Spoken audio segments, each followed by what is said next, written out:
Hello everyone, welcome to IFS. Today we have with us Sudhakar Matia and इन्होंने recently qualify किया है CSI NET life science. So let's know his preparation journey. जानते हैं इनका result क्या था, क्या स्कोर आया था। First of all, hi Sudhakar, how are you? Hello, ma'am. I'm fine. How are you, ma'am? I am also good, dear, thank you for asking. So first of all, a big congratulation, because हर साल इतने सारे students exam को appear करते हैं, कुछ बच्चे qualify कर पाते हैं। तो बताइए, how are you feeling? Ma'am it's actually very great जब आप किसी चीज़ को लेके इतना सोचते हो, इतना उसके लिए हार्ड वर्क करते हो और जब मैम वो फाइनली दिखता है उसका रिजल्ट तो it feel immensely very proud and very great okay. And also I am quite grateful about everything. Okay, wonderful. तो पहले तो आप प्लीज मुझे बताइए कि आपका स्कोर क्या है, रैंक क्या है, क्या क्या क्वालिफाई किया है? मैम मैंने CSI UGC net life science crack किया है, ओके। क्वालिफाई किया है basically. And my score was 104 out of 200. My rank is 246. तो you have And qualified JRF, correct? yes, ma'am, yes, UGCGR. Okay okay, wonderful. So what are you planning ahead? कुछ है आपके plans अभी? Ma'am plans तो हैं अभी research में ही जाना उसी को लेके उसी को एक्चुअली उसी के लिए जो किया सब किया। Okay. Regenerative medicine and molecular medicine पे थोड़ा वर्क करने का प्लान है, मन है। ओके। तो तो आपने कहा है कि आपका स्कोर है 104, करेक्ट? Yes ma'am. ओके। सो जानेंगे ये स्कोर तक कैसे पहुंचना चाहिए, बिकॉज हम हमेशा इस बात को बोलते हैं कि अगर आपने 100 प्लस स्कोर कर लिया, सो दैट्स अ गुड स्कोर, थोड़ा आप सेफ साइड में आ जाते हो। 120 130 प्लस है तो आपको एक अच्छी सी और थोड़ी रैंक हमारी अपलिफ्ट हो जाती है। तो थोड़ा थोड़ा यस स्टार्ट करते हैं। पहले तो आप मुझे बताइए, आपने मास्टर्स कब किया था, कहाँ से किया था, किस सब्जेक्ट में किया था? मैम, मास्टर्स मैंने बायोटेक्नोलॉजी में किया था okay. From HNB Garhwal university. Okay. And yes and तो बताइए मुझे कि being a MSc in biotechnology student, जब हम लोग सीएसएन के प्रिपरेशन की बात करते हैं, so we have 13 unit and I think the yes ma'am. Syllabus is quite vast, plus आपको जनरल एप्टीट्यूड वगैरह पढ़ना होता है। तो आपको क्या लगा कि आपके लिए कौन से यूनिट्स थोड़े इजी थे, थोड़े कंफर्टेबल थे? Ma'am comfortable point of view से तो एज सच मुझे सारी यूनिट को मैं एज अ चैलेंज ही ले रहा था क्योंकि ma'am to be very honest graduation post graduation में हम किसी भी यूनिट को उतना इन डेप्थ नहीं पढ़ते हैं जस्ट फॉर कि उसको किसी तरीके से एग्जाम्स में लिख दें एंड थोड़ा अपना CGPA बिल्ड कर ले, दैट्स ऑल। ओके। तो बाकी हाँ, टेक्निक्स वगैरह की जो यूनिट्स थी वो क्योंकि थोड़ा हम फेमिलियर ज़्यादा होते हैं उससे और तो वो थोड़ा ईज़ी लग रहा था। सेल बायोलॉजी जैसे यूनिट्स जिनको हम थोड़ा पढ़ते हैं, यूजुअली इम्यूनॉलजी हम काफ़ी पढ़ते हैं, तो ओके। उस पॉइंट से थोड़ा बहुत ईज़ी था वो। एंड कोई ऐसा यूनिट था जो आपको लगा यार ये बिल्कुल नया है, मैंने फर्स्ट टाइम इस सिलेबस में देखा है, कोई यूनिट था ऐसे? मैम इकोलॉजी एवोल्यूशन कभी नहीं पढ़ा था। Okay. And what about developmental biology? Developmental biology ma'am मेरे लिए काफ़ी ज़्यादा न्यू था बट थोड़ा बहुत उसका इंट्रोडक्टरी पता था, जैसे अपटोसिस ओके। वगैरह पढ़ा हुआ था पहले। Okay, wonderful. तो स्टार्ट करते हैं प्रिपरेशन के बारे में थोड़ा सा जानना। तो पहले तो आप बताइए कि जब भी एक एस्पिरेंट एस्पिरेंट प्रिपरेशन स्टार्ट करता है, तो फर्स्ट चीज उनको क्या करना चाहिए? How to start the preparation?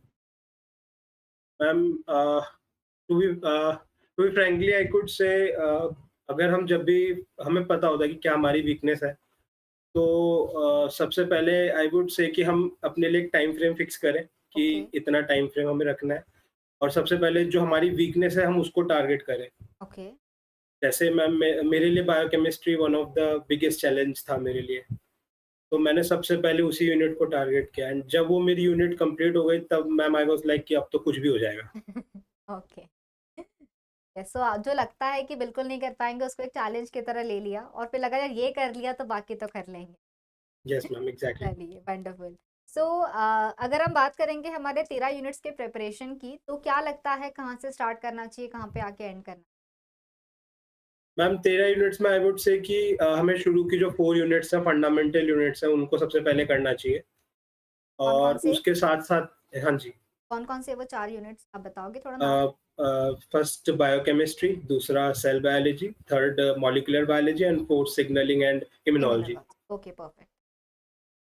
And उसके बाद मैम इसी के साथ-साथ ही अगर हम टेक्निक्स को भी करते चले तो जैसे आजकल जो ट्रेंड आ रहा है वो वो काफ़ी ज़्यादा हमारे लिए कंक्रीट हो जाएगा।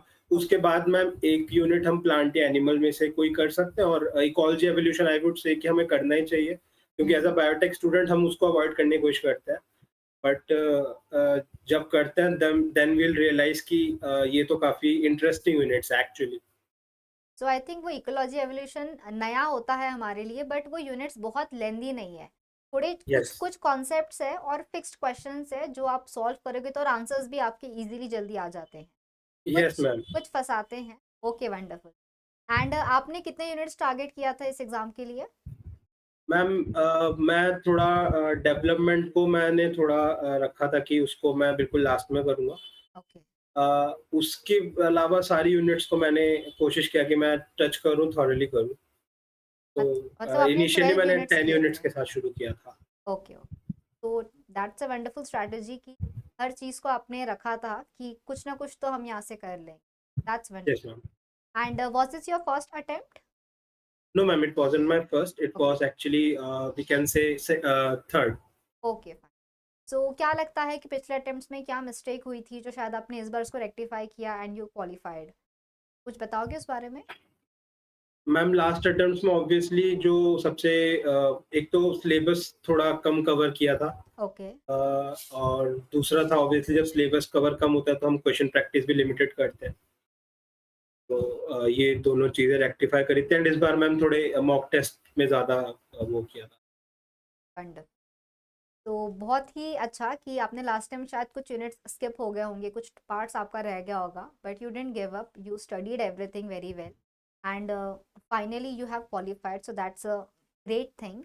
आपने मॉक टेस्ट की बात की थी एंड ऑफ कोर्स हम सीएसआर नेट में हमेशा एक बात पे फोकस करते हैं कि preparation, self study, revision is good, but you have to practise more and more questions.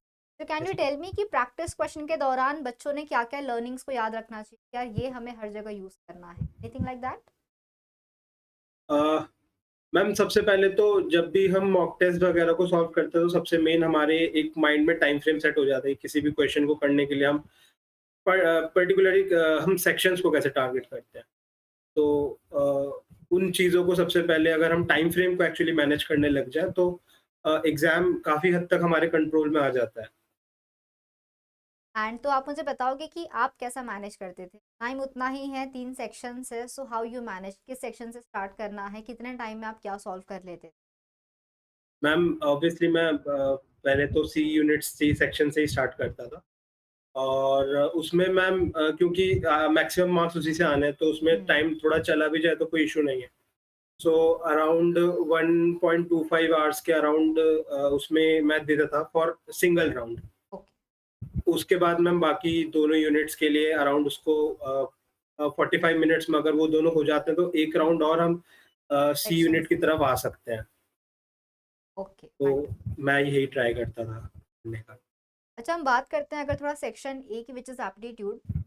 बहुत बच्चे छोड़ देते हैं कि हमें मैथ्स नहीं आती है। तो व्हाट वुड यू सजेस्ट कि भई कितना मैथ्स ज़रूरी है? और अगर एक नॉर्मल, एक एवरेज स्टूडेंट है जिनको शायद मैथ्स का फोबिया है, वो बच्चा भी कितने क्वेश्चंस वहाँ से सॉल्व कर सकता है? मैम आपने जैसे एवरेज स्टूडेंट मेंशन किया, मैं भी उन्हीं में ही था टू बी वेरी ऑनेस्ट। और एप्टीट्यूड के लिए डीबीटी वाज़ मेरे लिए काफ़ी ज़्यादा, क्यों एप्टीट्यूड की वज़ह से वो एग्ज़ाम नहीं हो पाया था मेरा। ओके। तो उसके बाद से एप्टीट्यूड मैम इतना होता है कि एक पर्टिकुलर सेट ऑफ क्वेश्चंस आते ही हैं, उसी टाइप के क्वेश्चंस आते हैं हर बार।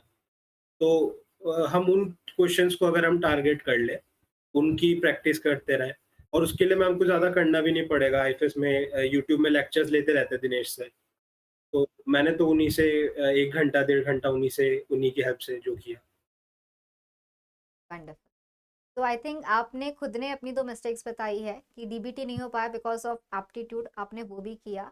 कैसा नहीं हो पाया बिकॉज़ ऑफ कि आपने पूरा सिलेबस नहीं किया, आपने उसको भी सॉल्व किया। सो दैट्स वंडरफुल कि बहुत बच्चे ना मिस्टेक्स को समझ के एडमिट नहीं कर पाते। उनको लगता नहीं हमारी गलती नहीं थी, पेपर डिफिकल्ट था, ये चीज़। But you realized it and you accepted it, क्योंकि एक्सेप्टेंस बहुत इंपॉर्टेंट है। वंस यू एक्सेप्ट तो ही आप उसको सॉल्व कर पाओगे, अदरवाइज़ आप कभी सॉल्व नहीं कर। तो it's, yes, so it's wonderful to know कि आपने उन गलतियों को एक्नॉलेज किया, उन पे वर्क किया and here you are. So that's amazing, that's wonderful. आप बताइए कि जो हमारे 12 यूनिट्स है, इनमें से कोई यूनिट था जिसको आपको लगता था यार ये बहुत बोर होता है, डिफिकल्ट है, ऐसा कोई यूनिट आपके लिए? मैम बोर तो मैं नहीं कहूँगा, डिफ़िकल्टी हाँ, बायोकेमिस्ट्री वगैरह डिफ़िकल्ट लगता है, बट वन्स हम वो उस प्राइड को अचीव कर लेते हैं ना कि that we are the life science students, जी। तो यूनिट तो कोई भी बोर नहीं लगती। Okay, wonderful. एंड अगर हम बात करते हैं प्रिपरेशन की, हमारी जर्नी की, तो ऑफ कोर्स हर किसी के प्रिपरेशन की जर्नी में, चाहे 6 मंथ 1 ईयर हो, कुछ फेज आता है जब हम थोड़ा सा डिप्रेस हो जाते हैं। तो आपको ऐसा कुछ फेस किया आपने? मैम यस, वही डीबीटी वाला एग्ज़ाम जब नहीं हो पाया था, बहुत क्लोज़ कॉल से वो रह गया था, तब थोड़ा फ़ील हुआ था कि am I on the right path और नॉट, क्या गलती हो रही है। How to deal with it? Do you have any tips for the other students? Ma'am बस अपने जो फॉल्ट्स हमें पता होते हैं कि हमारे कहाँ फॉल्ट्स हैं। तो ओके। उन फॉल्ट को जब हम आइडेंटिफ़ाई कर लेते हैं तो फिर एक स्पार्क अपने आप जनरेट होता है कि इसको अगर ठीक कर लें तो क्या पता कुछ हो जाए। तो वही उस फॉल्ट को जब आइडेंटिफ़ाई कर लेते हैं तो फिर हो जाता है। Okay. And can you tell me कि आईएफएस, आपकी हेल्प आईएफएस ने कैसे की है in this entire preparation and qualification? Ma'am IFAS के फैकल्टीज़ वगैरह आप लोग, प्रांशु सर, केसी सर, आप लोग तो एक तरीके मेरे फैमिली मेंबर्स ही थे। ओके। अ, मैंने सितंबर से लास्ट ईयर प्रिपरेशन स्टार्ट करी थी ओके। With full time. तो इमोशन बैच की क्लासेस तो मैं कभी नहीं छोड़ता था, मैं डेली लेता था। और उसके अलावा भी आपके गेट चैनल वगैरह में क्लासेस आते रहते हैं, दूसरे सर्स लेते हैं, उनको भी मैं फॉलो करता था। और जो ये एग्ज़ाम से जस्ट पहले आप लोग वो कराते हैं, एग्ज़ाम मैपिंग, वो मैम सबसे ज़्यादा वाइटल रहता है। तो मैम पूरी प्रिपरेशन के लिए मैं एक्चुअली आईएफएस के टुवर्ड्स ही थैंकफुल हूँ। एक्चुअली शुरुआत भी मैंने आईएफएस की, एक प्रांशु सर और के सर की एक वीडियो थी कि कैसे 4 मंथ्स में करें, तो उस वीडियो को देखने के बाद ही मेरे कॉन्फिडेंस आया था मेरे अंदर। ओके। तो since starting to the end, and to be very honest, आगे भी मैं एक्चुअली फॉलो करता रहूँगा, वीडियोज़ मैं देखता रहूँगा।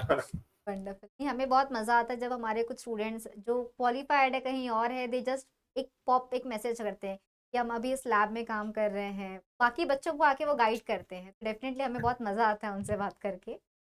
सो that's wonderful. And what are you planning in your future? Research में जाना है, एकेडमिक्स में जाना है, कुछ है आपके माइंड में? मैम फिलहाल मेरा थोड़ा मन रिसर्च में जाने का है। मैं रीजनरेटिव मेडिसिन और मॉलिक्यूलर मेडिसिन में थोड़ा काम करना चाहता ओके। हूँ। तो लैब में काम करना है, मेरा बहुत ज़्यादा मन है। ओके। अगर मैं बात करती हूँ प्रिपरेशन की, तो आपका पूरे दिन का स्केड्यूल आप बता सकते हो थोड़ा कि कितना टाइम आपने प्रिपेयर किया है, कब आपने क्वेश्चन प्रैक्टिसिंग किया है, थोड़ा उस बारे में? मैम शेड्यूल का तो एज़ सच सुबह, क्योंकि मैं लेट उठता हूँ थोड़ा, तो मैं स्टार्ट करता था अराउंड 11-12 के आस-पास मैं स्टार्ट करता था। तो स्टार्ट में सबसे पहले करता था कि जो पिछले दिन जो आईफेस का जो इमोशन बैच में जो भी क्लास होती थी उसको मैं दोबारा देखता था और उससे नोट्स प्रिपेयर करता था। और उसके बाद मैं, टाइम बचता था फिर तो मैं दूसरे सब्जेक्ट्स को रिवाइज़ करता था, उनको देखता था। और जो मैंने जो दूसरे मैं सब्जेक्ट को टारगेट कर रहा होता था, दूसरी यूनिट को, उसकी वीडियोज़, लेक्चर वगैरह देखता था। फिर शाम को मॉक टेस्ट सॉरी, शाम को मैं दोबारा इमोशन बैच के क्लास अटेंड करके मैं थोड़े क्वेश्चन सॉल्व करने की कोशिश करता था उससे related. Okay. And around 10:30 to 11 मैं अपने दूसरे काम में लग जाता, लाइक फ़ोन चलाने। तो बेसिकली मतलब आपने एजुकेटर से प्रिपरेशन किया है, रिवीजन किया है and practising question, correct? Yes ma'am, yes, okay. Yes. And what about test series? क्योंकि हमेशा हम थोड़ा सा एक बच्चों को फोकस करवाते हैं कि आपने टेस्ट सीरीज ज़्यादा से ज़्यादा सॉल्व करना चाहिए, आपकी स्ट्रैटेजीज डेवलप होती। आपने लगाई थी टेस्ट सीरीज कुछ एग्जाम के पहले? मैम यस, मैंने मॉक टेस्ट लिया था ओके। आईएफएस का अराउंड 1 मंथ पहले। मैंने 1 मंथ क्यों, इस बार तो क्योंकि एग्ज़ाम डिले हुआ था, हाँ। तो वो मैंने आगे उसको कैरी फॉरवर्ड भी करा लिया था। तो अराउंड 2 मंथ के लिए मैंने वो मॉक टेस्ट से मैंने जितने अराउंड पॉसिबल थे, previous year questions plus mock test, मैंने वो सारे सॉल्व किए थे। ओके। अच्छा, इस बार तो एग्जाम जब हमारी पोस्टपोन हुई थी, जब वो न्यूज़ आया था, तो what was that, a happy news और अ बैड न्यूज़, क्या लगा आपको? मैम वो काफ़ी एक्चुअली काफ़ी हैप्पी न्यूज़ थी मेरे लिए। ओके। उस टाइम तक काफ़ी यूनिट्स ऐसी थी जिनको उतने अच्छे से रिवाइज़ नहीं किया गया था। तो वो एक्स्ट्रा बफर टाइम मिल गया था, तो उन यूनिट्स को भी थोड़ा कंप्लीट कर लिया था मैंने। वंडरफुल। तो thank you so much dear, मज़ा आया आपसे बात करके। Who you dedicate this success to, किसको आप थैंक यू बोलोगे for this success? Ma'am to the first of all to the god, to my parents and then I face absolutely आप सब एजुकेटर्स को, Pranshu sir, KC sir, Dada sir, Vishal sir. Wonderful. And जो भी हमारे new aspirants हैं जो preparation शायद अभी स्टार्ट कर रहे हो, उनको आप क्या मैसेज, क्या करना चाहिए? अ, जैसा भी है मैम, जो भी इस बार एग्जाम में हुआ है, सबसे पहले अपनी गलतियों को एनालाइज करें और उसके बाद एक प्राइड पहने कि वो एक लाइफ साइंस के स्टूडेंट है, बिकॉज वो बहुत ज़रूरी है, तभी हमारा वो इंटरेस्ट बना रहता है और इंटरेस्ट आगे चलता रहता है।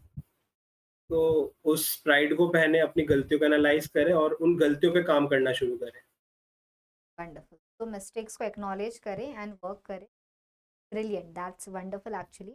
एक लास्ट सवाल है मेरा आपसे कि इस सीएसआई नेट की प्रिपरेशन के बेसिस पे आप और कौन से एग्जाम्स टारगेट कर सकते हैं, क्या लगता है आपको? जैसे आपने कहा आपने डीबीटी अटेम्प्ट किया था, apart from that what else, what other examination? JGEEBILS ma'am, ICMR और भी मैम, जितने भी सेट एग्जाम्स होते हैं एक्चुअली, तो उन सबको टारगेट किया जा सकता है मैम, ओके, क्योंकि कोर यही रहता है एक्चुअली। वंडरफुल। तो डेफिनेटली स्टूडेंट्स, जब भी आपको अगर पढ़ाया जा रहा है इमोशन क्लास में, सपोज मॉलिक्यूलर बायोलॉजी, तो बहुत बार बच्चों का होता है कि ये सीएसआर नेट के लिए है तो ये आईसीएमआर में काम आएगा क्या? तो आई ऑलवेज से कि टॉपिक्स तो वही है, आपको हर एग्जाम में काम आएगा if you prepare very well for CSR net examination. Trust me, आपको ये प्रिपरेशन हर एग्जाम में काम। So that absolutely. was yes, so that was wonderful Sudhakar to interact with you, and I really hope कि आपका जो भी आगे future, आपका जो एम है, आपको रिसर्च करना है, आप बहुत जल्दी अपना रिसर्च वर्क स्टार्ट कर दे, PhD completion everything you on time. So we really wish you all the very best from the entire team of. Thank you ma'am, thank you so much, thank you from the deepest core of my heart. And to all the other aspirants out there, keep studying, keep learning. जब भी mistakes करोगे उसको analyse करो, उस पर काम करो और आगे उस गलती को ना करो, तो डेफिनेटली आपने, आपको जो सक्सेस है वो बहुत जल्दी मिलेगी। See you all soon. Have a great day and very happy learning.